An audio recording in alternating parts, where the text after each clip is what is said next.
Areca palm. तो ये एक बहुत खूबसूरत पौधा है। ये पौधे के प्रॉस्पेरिटी लेकर आते हैं वास्तु के हिसाब से,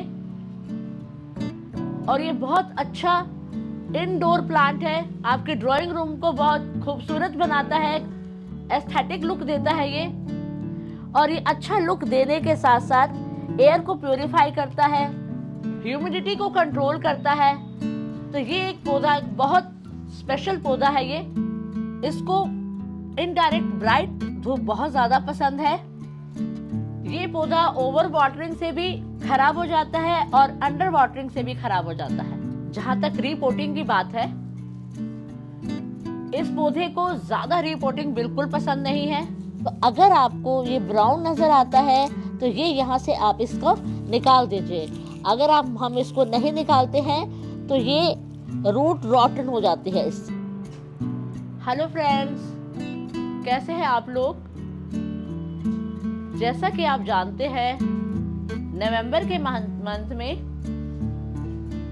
नॉर्दर्न इंडिया में पूरी तरह से वायु प्रदूषित हो जाती है, क्योंकि किसान अपनी फसलों को अपने फसल काटने के बाद उसे जलाते हैं पैरेल को। तो ये पॉल्यूशन बहुत जबरदस्त पॉल्यूशन हो जाता है। इसके चलते आज हम एक पौधा लेकर आए हैं, इसे कहते हैं एरेका पाम। तो ये एक बहुत खूबसूरत पौधा है। ये पौधे के प्रॉस्पेरिटी लेकर आते हैं वास्तु के हिसाब से,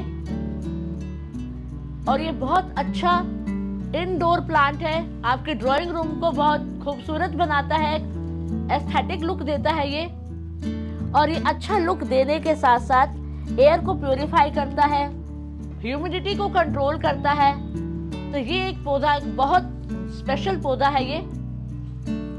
तो आज हम इसके केयर के बारे में बताने वाले हैं। इसे कितना पानी देना चाहिए, कितना इसको मिट्टी का रिक्वायरमेंट है, और हम इसको किस तरह से इसके केयर कर सकते हैं। तो अगर अभी तक आपने हमारा चैनल सब्सक्राइब नहीं किया तो आप सब्सक्राइब कर लें और आखिर तक हमारी वीडियो के साथ आप जुड़े रहें। एरेका पाम एक इंडोर और आउटडोर दोनों ही तरह से इसको रखा जा सकता है।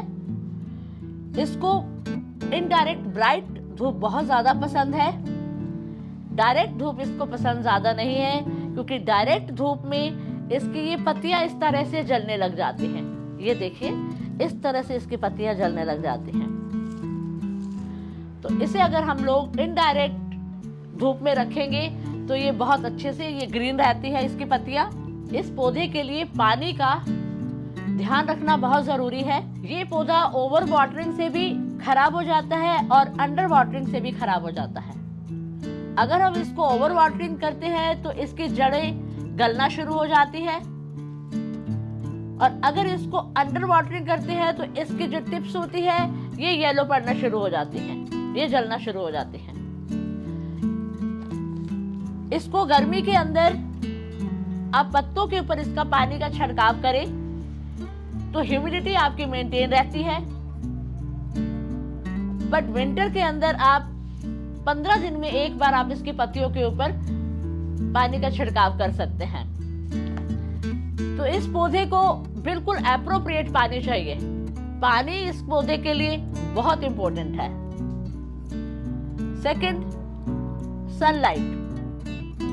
जैसा कि हमने बताया, इसको 2 से 3 घंटे की ब्राइट सनलाइट की जरूरत होती है। हाँ, विंटर के अंदर आप इसको बेशक बाहर सनलाइट में भी रख सकते हैं, बट समर के अंदर आप इसे 2 से 3 घंटे की सुबह की धूप दिलवाएंगे तो ये बहुत अच्छे से ग्रो करेगा। जहां तक रिपोर्टिंग की बात है, इस पौधे को ज्यादा रिपोर्टिंग बिल्कुल पसंद नहीं है। आप 5 साल में एक बार रिपोर्टिंग कर सकते हैं। इसको रूट बाउंड रहना बहुत पसंद है।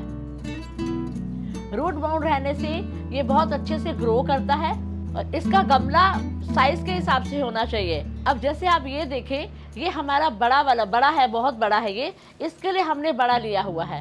और ये हमारा पौधा छोटा है तो इसके लिए हमने अभी छोटा है, तो ये भी बदलने वाला है। इसे हम फरवरी मार्च में बदल देंगे। इस पौधे के अंदर जो मेन प्रॉब्लम आती है वो ये देखिए ये इस तरह से आती है। इसका ये देखिए ये ब्राउन हो जाता है।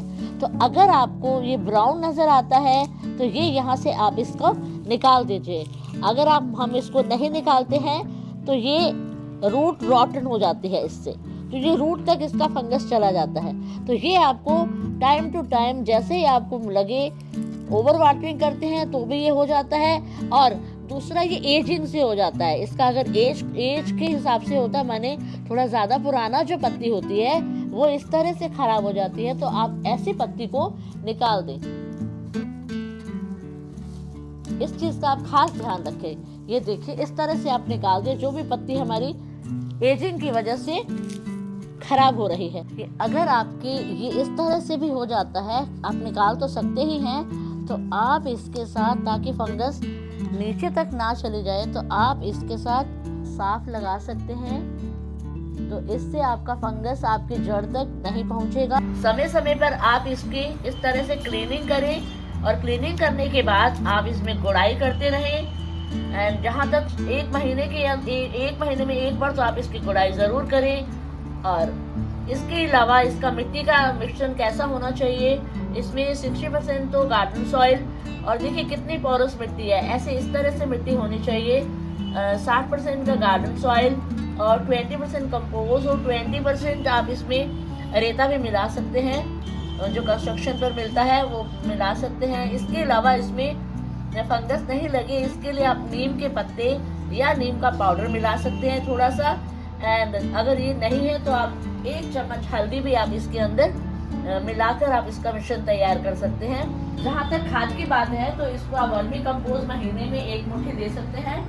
डिपेंड करता है तो कितना बड़ा गमला है उसके ऊपर। अगर बहुत बड़ा गमला है तो 2 दे दीजिएगा, अदरवाइज 1 मुट्ठी भी चल जाएगा।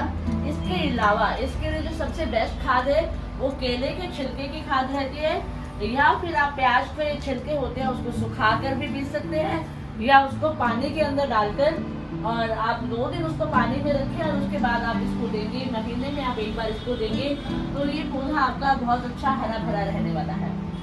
तो फ्रेंड्स, आई होप आपको ये वीडियो अच्छा लगा होगा। अगर अच्छा लगा है तो लाइक करें, कमेंट करें, और वीडियो जानने के लिए आप शांति गार्डन्स के साथ जुड़े रहें। Thank you very much.